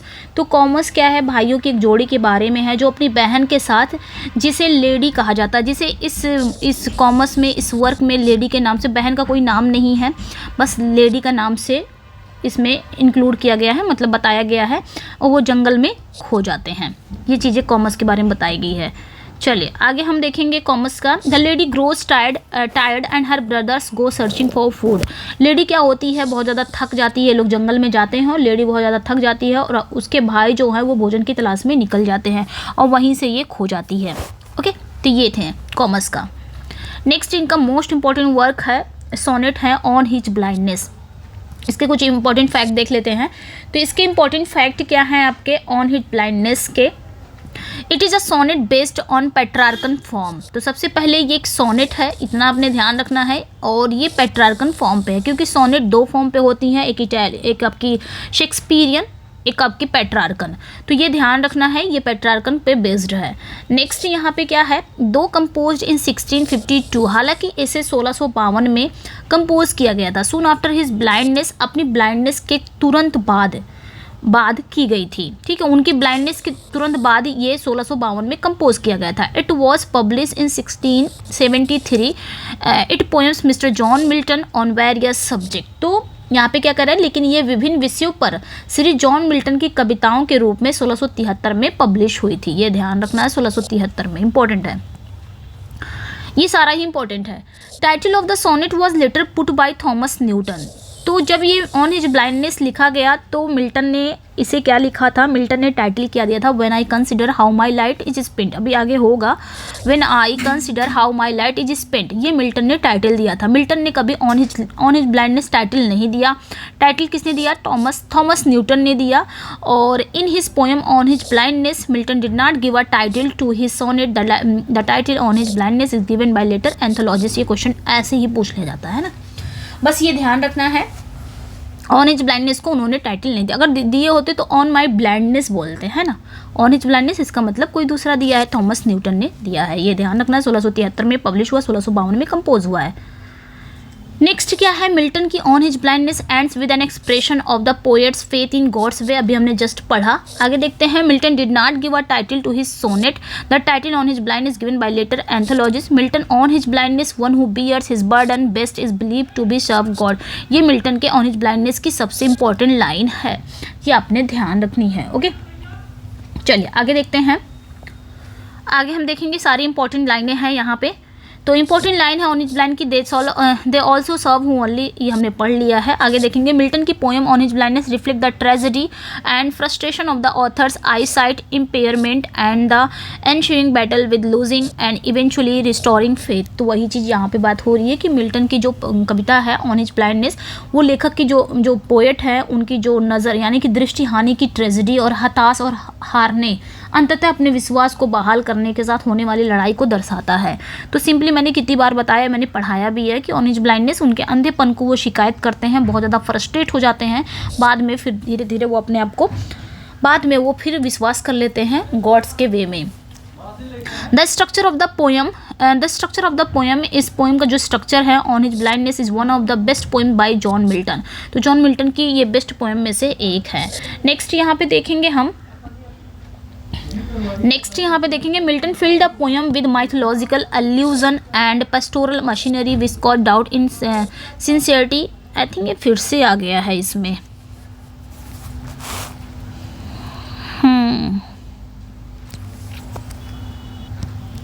इसको यहीं से हम ये कर देते हैं, हटा देते हैं, क्योंकि ये रिपीट हो गया है। ओके, ये उसका रिपीट हो गया, लिसिडस का रिपीट हो गया है ये, तो यहीं तक था, अब का। ओके,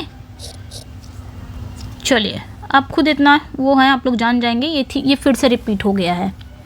कॉमर्स हमने पढ़ लिया है, पैराडाइज लॉस्ट आना चाहिए। ये सारा कुछ रिपीट हो गया है। 1 मिनट, चलिए 1 मिनट, यहाँ से देखना है। ये रिपीट सारा कुछ हो गया है। चलिए इसको यहाँ से देख लेते हैं। तो पैराडाइज लॉस्ट है जो कब आया था, 1667 यानी कि 1667 में आया था। तो पैराडाइज लॉस्ट को देखेंगे। Paradise lost is a secondary epic in blank words. Paradise lost क्या है, एक सेकेंडरी एपिक है जो ब्लैंक वर्ड्स में लिखा गया है। नेक्स्ट फैक्ट है, Milton started writing in 1658। Milton ने इसे लिखना कब स्टार्ट किया था, 1658 में। कंप्लीट कब किया था, 1665 में।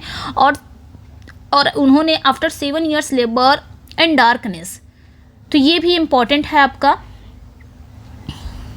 ठीक है।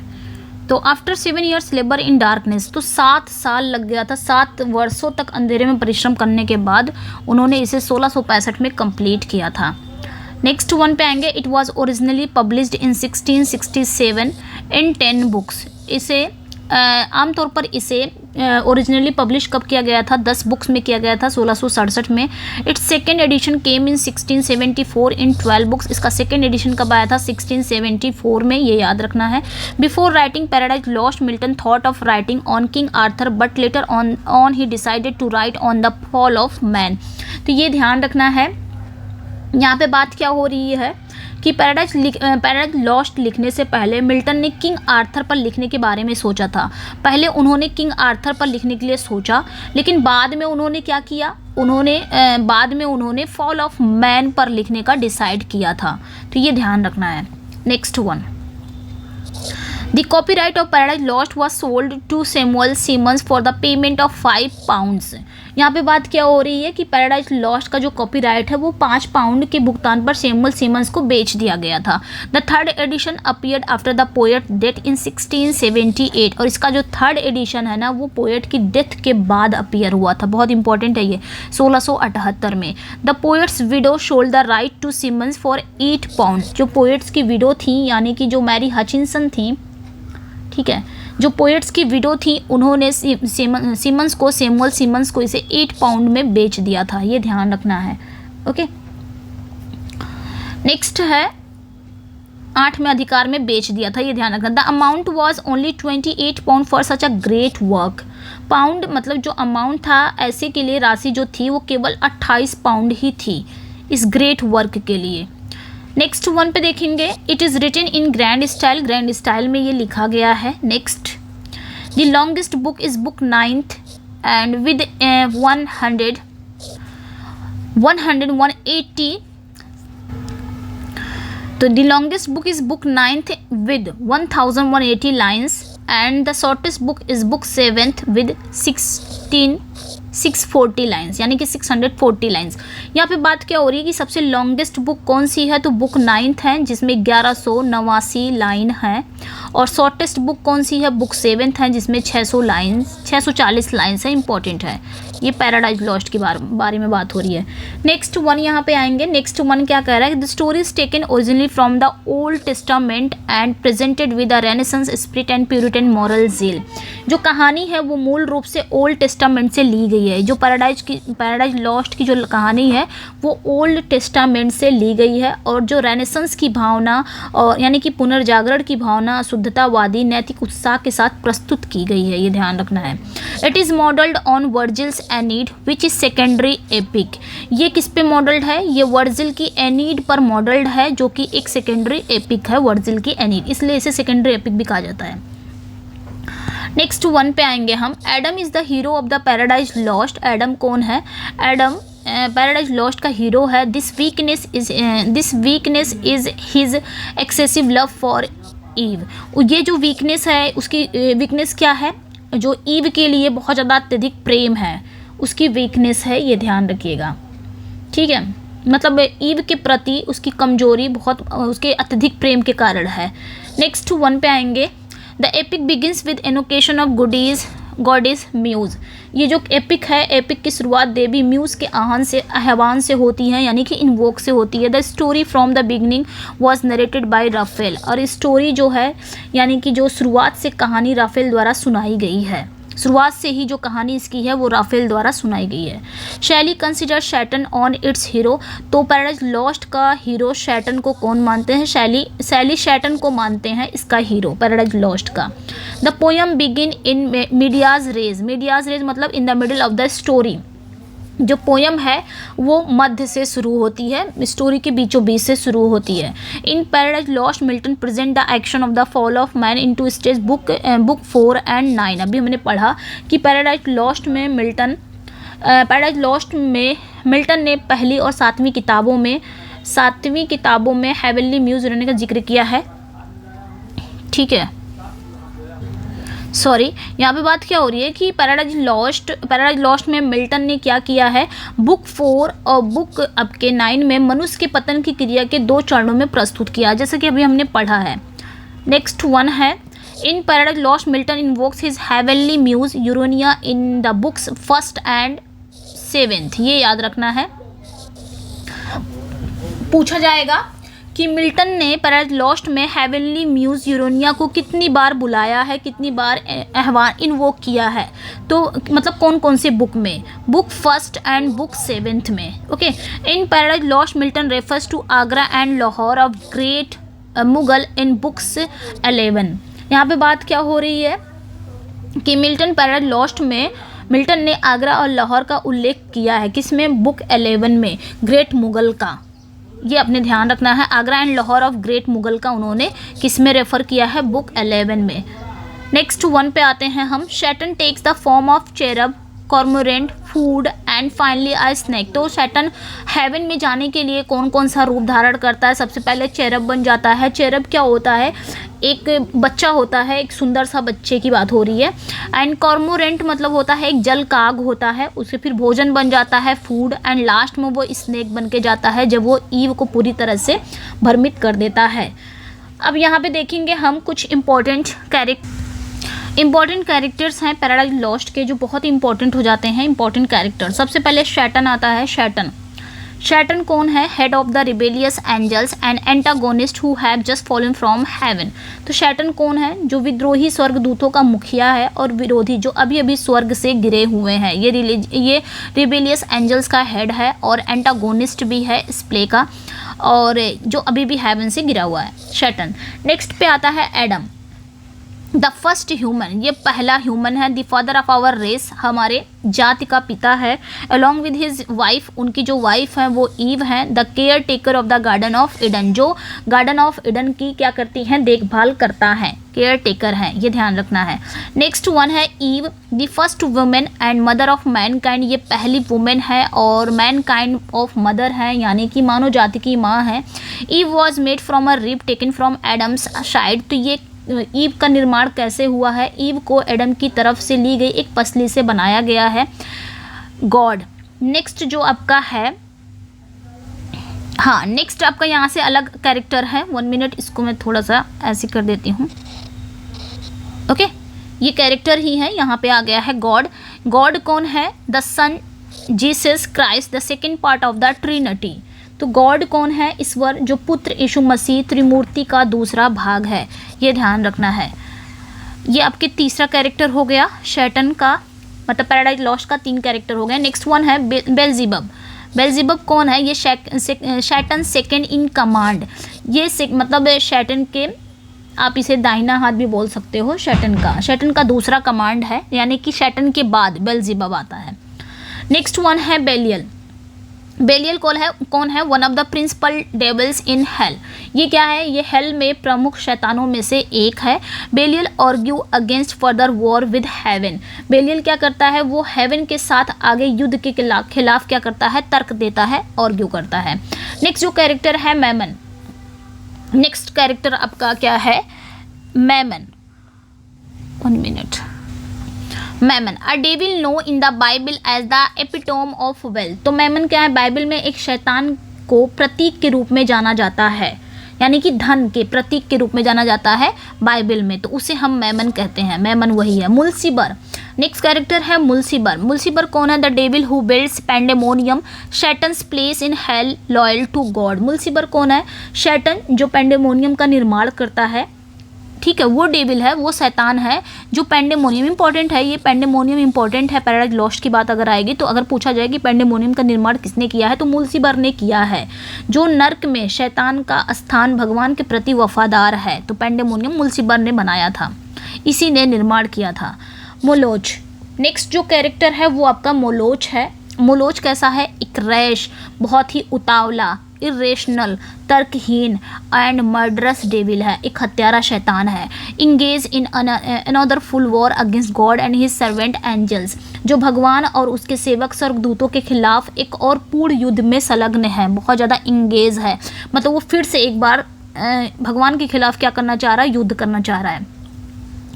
नेक्स्ट जो कैरेक्टर है वो आपकी सिन है। सिन शैटन्स की बेटी है, सैटन की बेटी है। उस sprang full formed from Satan's head, जो शैटन के सिर से पूर्ण रूप से तब प्रकट हुई जब वो when he was still in heaven, जब वो कहाँ था? स्वर्ग में था। नेक्स्ट जो कैरेक्टर है death, Satan son by his daughter. तो ये डेथ कौन है? ये सैटन का बेटा है जो उसकी बेटी से हुआ है, ये आपने ध्यान रखना है।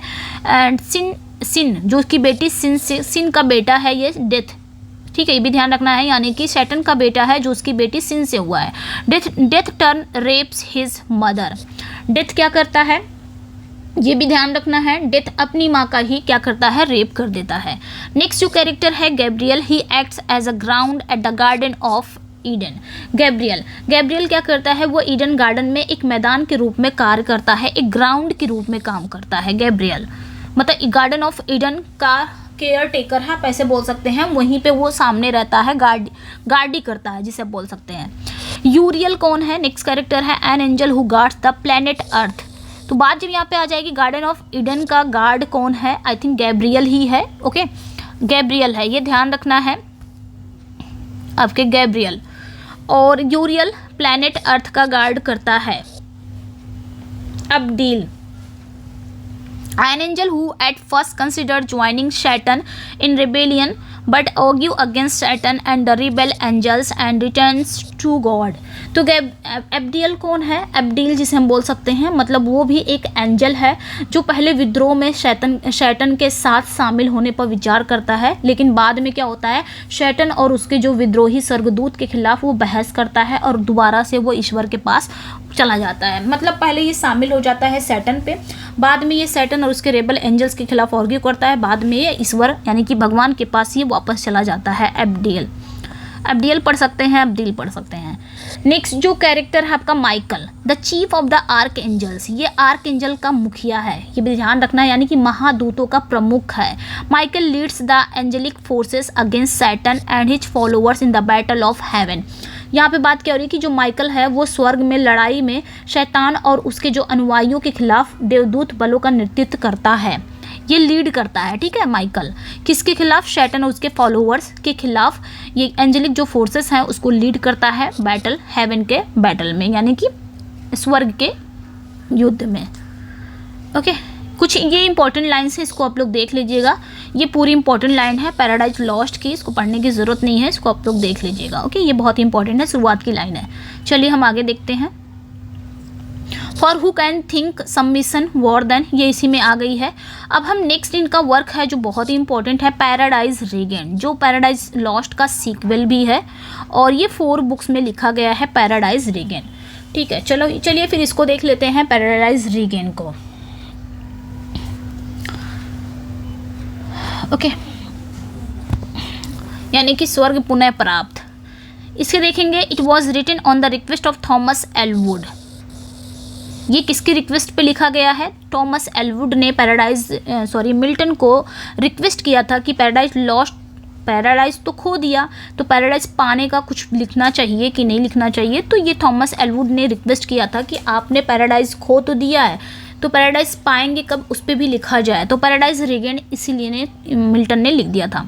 When he asked Milton, thou hast said much here of paradise lost, but what last thou to say paradise found। देखिए यहाँ पे बोल दिया है कि ये थॉमस एलवुड का अनुरोध पर लिखा गया था जब उन्होंने मिल्टन से पूछा था कि आपने ये पैराडाइज लॉस्ट के बारे में बहुत कुछ कहा है, कि आपने यहाँ पे पैराडाइज लॉस्ट के बारे में बहुत कुछ किया, लेकिन आप पैराडाइज रीगेन्ड के बारे में क्या कह सकते हैं, ये बात बोल रहे हैं वो। ओके, हाँ, पैराडाइज पाने के बारे में आप क्या कह सकते हैं। पैराडाइज तो आपने खो दिया, उसके बारे में तो आपने बहुत कुछ बताया, लेकिन पैराडाइज पाने के बारे में आप क्या कह सकते हैं। नेक्स्ट देखेंगे हम, Milton wrote the second part of the epic paradise regain 1671 in 4 books. तो मिल्टन ने पैराडाइज रीगेन, ये सेकेंड एपिक है उनका, उन्होंने 4 बुक्स में लिखा है। It is based on the gospel of Luke's version on the temptation of Christ. तो ये क्या है, ये क्राइस्ट के प्रलोभन के ल्यूक के सुसमाचार के संस्कृत पर आधारित है, ये आपने ध्यान रखना है। ये क्राइस्ट के टेम्पटेशन पर गॉस्पल ऑफ ल्यूक के वर्जन पर बेस्ड है। आप इसे इंग्लिश टू इंग्लिश ही याद रख सकते हैं, मेरी तो आदत है हिंदी बताने की। चलिए नेक्स्ट देखेंगे, नॉर्थ ऑफ फ्राई सेज, यानी ये कहते हैं पैराडाइज रीगेन इज प्रैक्टिकली सुई जेनरिस इन इट्स एग्जीक्यूशन। ये नॉर्थरोप फ्राई कहते हैं कि पैराडाइज रीगेन अपने निष्पादन में व्यवहारिक रूप से क्या है, सुई जेनरिस है। नेक्स्ट वन है, paradise regain deals with the subject of the temptation of Christ. Paradise regain किस विषय से संबंधित है, यानी कि टेम्पटेशन ऑफ क्राइस्ट के विषय से ये डील करता है, ये ध्यान रखना है। De Doctrina Christiana cast doubt on the orthodoxy of Paradise Lost. तो डी डॉक्ट्रिना क्रिस्टिना अभी हमने पढ़ा है, ये किसकी रूढ़िवादिता पर डाउट करता है, तो पैराडाइज रीगेन का, sorry. It was compose in Milton's cottage in Chalfont St Giles in Buckinghamshire. तो इसकी जो रचना हुई है वो सेल्फोन्ट सेंट में मिल्टन की कुटिया में की गई थी, बकिंघमशायर में, जाइल्स के बकिंघमशायर में मिल्टन ने इसको कंपोज किया था, पैराडाइज रीगेन का। ओके, आगे हम देखेंगे मिल्टन के कुछ प्रोज वर्क हैं, इसको जल्दी जल्दी देख लेते हैं, कंप्लीट हम करना चाहेंगे। तो ये प्रोज वर्क आप इसको देख लीजिएगा, पढ़ने की ज़रूरत नहीं है, सारे कुछ प्रोज वर्क हैं, वैसे भी बहुत ज़्यादा। चलिए, ये सारे प्रोज वर्क हैं, ये आप देख सकते हैं, ये इनका प्रोज वर्क है। ओके, अब ये देख लीजिए, डिफेंसियो प्रो इजी 16, ये आप देख लीजिएगा। हिस्ट्री ऑफ ब्रिटेन, ये बहुत इंपॉर्टेंट है, ये इंपॉर्टेंट इसलिए हो जाता है कि ये अनफिनिश्ड वर्क है, इसलिए ये इंपॉर्टेंट हो जाता है, पूछ लिया जाएगा, क्योंकि ये unfinished work of true religion, ये इनका प्रोज ट्रैक था, ठीक है, प्रोज वर्क था। अब यहाँ पे देखेंगे पोइट्री एंड ड्रामा इनका है, तो मॉर्निंग क्राइस्ट नेटिविटी 1629 में आया था, on Shakespeare 1630, to the nightingale ये एक सोनेट है, 1631 में आया, ऑन हिज बीइंग अराइव्ड, बहुत इंपॉर्टेंट हो जाता है ये सारा कुछ, ये भी पूछ लिया जाता है। एट द एज ऑफ 23 1631 में आया, आर्केड्स एल एलिग्रो एल इन पेंसेरिसो ये भी आया है, commas Lycidas 1637, paradise lost, paradise regain, Samson agonist, ये सारा इनका प्रोज पोइट्री एंड ड्रामा है। तो यहीं पे फिनिश करते हैं। तो कैसा लगा, ये था पूरा मिल्टन को मैंने बहुत ही कोशिश किया कि मैं कंप्लीट कर लूँ, लेकिन एक वीडियो में तो पॉसिबल नहीं हो सकता, लेकिन फिर भी मैंने काफ़ी हद तक कंप्लीट कर लिए हैं, इसमें काफ़ी हद तक मैंने इंक्लूड कर दिया था जहाँ से आपके क्वेश्चन बन सकते हैं। ओके, चलिए फिर मिलते हैं। मैंने मिल्टन को इसमें कंप्लीट करना चाहा है, और जो कुछ भी बचता है वो हम नेक्स्ट वीडियो में देख लेंगे, लेकिन ज़्यादातर मैंने कंप्लीट कर दिए हैं। और इसका PDF चाहिए तो आप टेलीग्राम पे हिना इंग्लिश क्लासेस से ज्वाइन हो सकते हैं, वहाँ से आप मेरे व्हाट्सएप ग्रुप के जुड़ सकते हैं, आपको वहाँ पे इसका PDF मिल जाएगा।